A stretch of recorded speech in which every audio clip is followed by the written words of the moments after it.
Hi, I wanted to talk to you today about balancing your hormones. This is a subject that lots and lots of people have a chat with me about, and it's a subject that comes up in lots of sessions for lots of different reasons. It's not necessarily the thing that brings someone to us here at Tip the Balance, but it's something that pops up for a number of people. You would think maybe it would be people of a certain age, but hopefully the few top tips that I'm going to give you now can help you out if you are a teenager feeling a bit hormonal and a bit at the mercy of your hormones. It can help you out if you are feeling maybe a bit befuddled and perimenopausal and you're not quite sure what's happening with your hormones. Or it could just help you out if you are a bit of a slave to your hormones and that every time you know you're at that time of your month, you just get grumpy or you get teary or you get snappy or you're just sick and tired of feeling like that. So hopefully over the next few minutes, some of these top tips may help. What can you do to help you balance your hormones? Number one, make sure you are eating enough protein. So around about 30% of the calories that we take in during the day need to be high quality, lean protein. Protein is really, really important for lots of the building processes in our body. It's important for lots of the hormonal processes that are going on in our body. So we need to make sure we're eating enough protein and we're eating high quality, lean protein. So chicken, fish, turkey. Try and go for the proteins that are easily digested as well. So maybe lamb, but with most of the white fat cut off the outside of it. Not to stop you having red meats, but if you're having red meats, make sure it's lean cuts of meat. So number one, eating adequate protein. Number two, taking regular exercise. Now, you need to balance this for you. Regular exercise is important, but over-exercising will create a stress response in your body and ramp up your cortisol levels. Cortisol is a stress hormone, and we don't want our body put under any more stress. So regular exercise, but not going crazy. So if you are someone who's feeling hormonal, but your way of dealing with it is smashing a HIIT exercise and then walking the dog and then doing a buggy run, think about the amount of physical stress that you are putting your body under. Regular exercise is really important. Get those endorphins and the feel-good hormones, and make sure that you're not over-exercising and over-stressing your body and ramping up cortisol, because that stress hormone won't help. Cortisol is a fat-storing hormone as well. Number three, decrease your intake of sugar and refined carbs. Sugar in particular, white sugar, get it gone as much as you possibly can.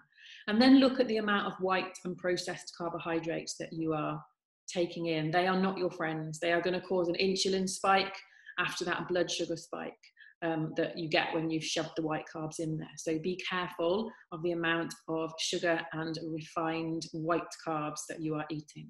Number four, manage your stress. Crikey, that's an easy thing to say, isn't it? Manage your stress. All right then. Emotional stress, mental stress, physical stress, like we said, from over-exercising maybe, but also the physical stress you may be causing your body by eating the wrong things. It's very easy to say, well, I'm a slave to my hormones and I need chocolate and I need a drink and I just have to eat crisps all the time. All of those things are going to put physical strain, physical stress on your body, and none of those things are going to help your hormones. They will compound this roller coaster that you're on already. So try to manage your stress as best you can. And if you need help with that, then get in touch and we can give you some suggestions. Number five, eating healthy fats. Fat is a weird word. People get so scared of eating healthy fats, but fats are really important for all of the messengers and all of the neurological aspects of the human body. All of our neurons are covered with a fat sheath, a myelin sheath. And those nerves and the amount of fat that we have in those nerves is absolutely crucial for getting those messages around the body properly. So healthy fats, avocado, eggs, nuts, seeds, plant oils, olive oil. Try and steer clear of the inflammatory ones and look for oils and foods that are high in omega-3, because they've got lots of important minerals for us as well. So get those essential fatty acids, those healthy fats into you. Number six, avoid weird eating. So overeating, binging, undereating, kind of nibbling, but also, are you just constantly grazing? Are you paying any attention at all to routine or your hunger hormones? If you're overeating all the time, you are overwhelming your insulin response. So your leptin pathway, which is the pathway that says you're full, you've had enough, that's cracking, you're overriding that as well. If you're under eating all the time, you're disturbing the really delicate pathway that involves ghrelin, which is the appetite hormone. So you have your ghrelin that tells you you're hungry, your leptin that tells you you're full, and your insulin that responds to food going in and the change that that creates in your blood sugar. If you overeat, binge eat, or undereat, or starve yourself, you are messing up those pathways that are there to tell you when you should and shouldn't be eating and get you to connect in with your body. So try to eat intuitively. Eat when you are hungry and stop when you are full. And part of that will mean slowing down, giving your brain a chance to focus on the fact you are eating. And for some people that means getting off this, get off a screen, get off your phone, get off your tablet, stop watching the telly while you're eating. Be present in your meal and really tune in to what your body is telling you while you are eating. Number 7, try drinking green tea. Green tea is full of antioxidants, and it's reported that 1 to 3 cups of green tea a day can help us to balance out that leptin, ghrelin cycle of our appetite hormones. It doesn't have to be caffeinated green tea. You can buy decaffeinated green tea, but that wallop of antioxidants that you get in green tea can really help to balance our hormones. Fascinating stuff here. Number 8 kind of links to number 5. So it's promoting eating fatty fish. Now, eating fatty fish 2 meals a week if you can. Those healthy fats, those essential fatty acids, like we said, they're crucial for hormone production in the body. They're crucial for sending all those messengers all around the body. So think salmon, mackerel, sardines, pilchards, whack some anchovies on your pizza or into your pasta dish, you know. Really try and get those omega-3s into your life. They are massively anti-inflammatory as well. So omega-3 is an anti-inflammatory essential fatty acid. So if you can get them in while you're creating your dishes in the week, bonza, that will help your hormones too. Number 9, high quality sleep. Consistent high quality sleep. Now, this is a subject that's greatly debated, and I'm pretty sure Maggie Thatcher's got something to do with this. But ideally, we're looking to get around about 7 hours of rested sleep a night. Now, that doesn't mean, if you wear a Fitbit kind of thing, it doesn't mean you're getting 7 hours of deep sleep a night, but ideally it's undisturbed sleep. So during a natural sleep cycle, you will go in and out of waves of deep sleep and shallow sleep. It's what your body needs, it's what your body's doing. But what we want to do is try and get that undisturbed around about 7 hours of sleep if we can, because if we're consistently getting below 6, going to cause us problems. It's really going to cause us problems with the interactions between all of these hormones. So what's your sleep routine like? Are you getting to bed at a sensible time? Are you getting up at a similar time every day? What habits have you got that are helping or not helping your sleep? Number 10, avoid sugary drinks. You know, this isn't just about insulin, but this is thyroid, this is cortisol, all sorts of things. Hormones turned on, hormones turned off by having these sugary drinks, which are also full of all kinds of preservatives and kind of things too. So avoid sugary drinks if you possibly can. Number 11, eat enough fibre. We need between 25 and 30 grams of fibre every single day, but very few of us are getting any more than about 15. So have a real look at what is on your plate, what you're snacking on. Are you snacking on fruit? Are you using vegetables? Are you chucking salad with your meals? What are you doing in terms of your breakfast? Is it high fibre cereal you're having? Is it whole grain bread? Is it granary bread? Are you putting nuts and seeds and things like that in your diet? Are you chucking in cruciferous vegetables to make sure you're getting your fibre too? So if you need any tips on that, there is a video coming up on getting enough fibre in your diet as well. And number 12, eggs. We love eggs. As we said, they're a source of healthy fats, but they're also full of vitamins and minerals that we need. So eggs, whenever you want them, will be great for your hormones, breakfast, lunch, and dinner.